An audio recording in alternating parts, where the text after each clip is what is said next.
Now let's take a look at a maneuver that doesn't have much practical use, but is all out fun, and that is jumping. Over to you, Jim. In this chapter, we're looking at all you need to know for takeoff, in-flight control and landing. Fasten your seatbelts and let's get airborne.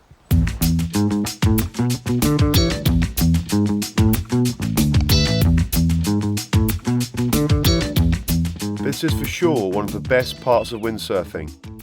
Getting your first jump and then getting fully confident in the air are both very memorable. It can be done before many other moves, as once you have good speed in the straps on smaller boards, you are fully ready for some aerial action. So, we are going to get you through your first jumps and then get you controlling more height. Lastly, of course, we will give you a nice soft landing. Once again, your tuning is important here. Go for a relatively high boom and generous foot straps that are set inboard. This will give you great pop and more control in the air. In order to get airborne, you will need a bit of a ramp, so you will need to analyse the water for bumps, chop and ramps. You will also be scanning for gusts, as a bit of extra power always helps. While sailing along, look ahead and upwind for troughs while searching for your chosen ramp. The ideal wind direction is side shore with ramps coming towards you, but you can also get some good height off wind chop coming side on to you. A shift in the wind to take you more nose onto the ramp will also give you an excellent boost.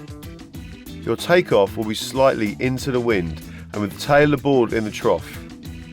This brings the nose up and feeds air under the board.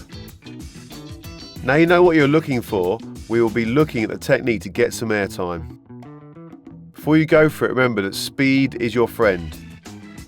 More speed means more height, so although you take off into the wind, your sailing line should not be upwind for too long. Spot the ramp and get set up with your body inboards and low. Bend the back leg. Face up the board to weight the tail and bring the nose up. Push down aggressively through the toes of the back foot as you bring the rig back towards you. Pull the front leg up and forward as you simultaneously pull up and forward on the boom. Bend your back leg to pull the tail up.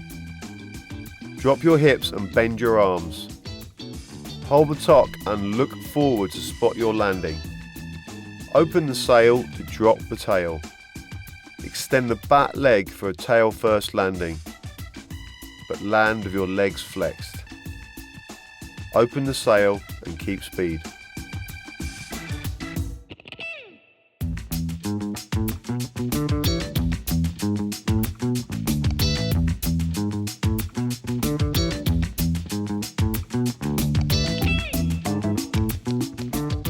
There's a lot going on here, and as you try more jumps, your timing and coordination of the actions will improve.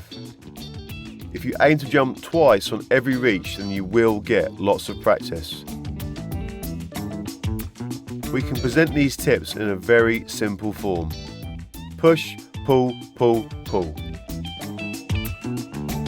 Push your tail down, pull up on the boom and pull up on your front leg, and then pull the tail up. Landing. Well, you're always going to come down. When looking to get more height, there are many factors involved. Speed, height of ramp, wind direction, kit. But really, it all comes down to effort. The more you put in, the more you get out.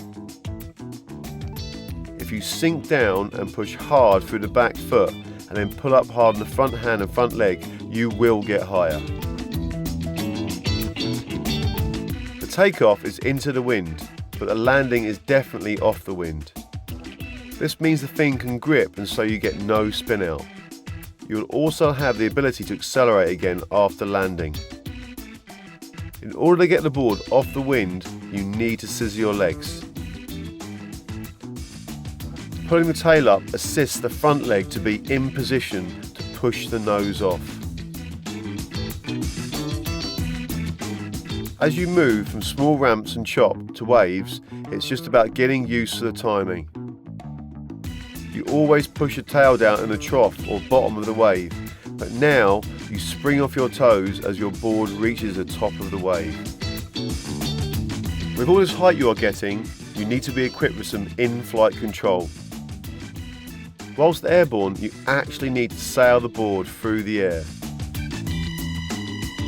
In order to keep the wind blowing under the board, you need to point your toes and keep the windward rail high. Bending the back leg and pulling the heel right into the bottom assists you in doing this.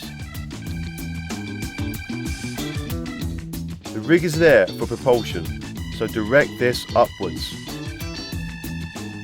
With the hips dropped, you bend your arms to pull the rig over your head. This will drive the nose up. So, hold this nice compact stance in the air. Now that you are compact in the air, you are in a great shape for landing. Try to hold your in-flight stance until just before landing. Sheeting out and dropping the back leg gets you ready for a soft tail-first landing. Bend your legs to absorb. You will need to extend the arms to open the sail landing as you have slowed down. Scissor the board slightly off the wind and flatten the board through toe side pressure.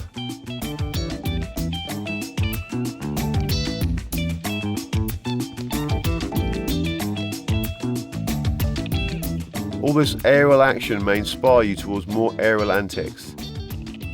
There are all kinds of jumps out there and are all great fun. Go and look up some air miles now and enjoy your flight.